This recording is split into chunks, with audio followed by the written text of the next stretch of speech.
আসসালামু আলাইকুম। আমি অ্যাডভোকেট হাদিকুল ইসলাম স্বপন। আজকে সন্ত্রাস বিরোধী আইন ২০০৯ নিয়ে একটি সংক্ষিপ্ত আলোচনা করব।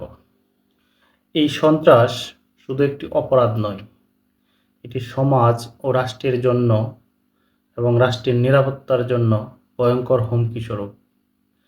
এই ধরনের অপরাধ দমন ও প্রতিরোধের জন্য বাংলাদেশে প্রণয়ন করা হয়েছে সন্ত্রাস বিরোধী আইন ২০০৯।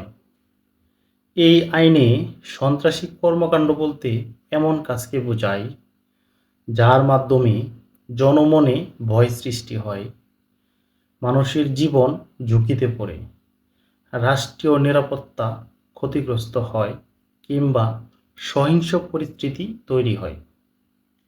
শুধু সন্ত্রাসী কাজ করাই নয়, কেউ যদি সন্ত্রাসী কর্মকাণ্ডে অর্থ, সহযোগিতা বা আশ্রয় প্রদান করে তাহলেও এই আইনের অধীনে শাস্তিযোগ্য অপরাধ হবে।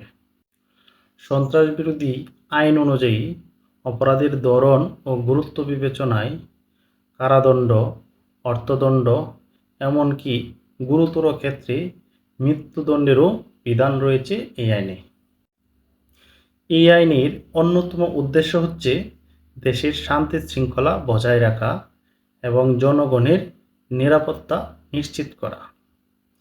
আমাদের সবার উচিত সন্দেহজনক কর্মকাণ্ড সম্পর্কে সচেতন থাকা এবং প্রয়োজন হলে আইন শৃঙ্খলা বাহিনীকে সন্দেহজনক কর্মকাণ্ডের তথ্য প্রদান করে সহযোগিতা করা।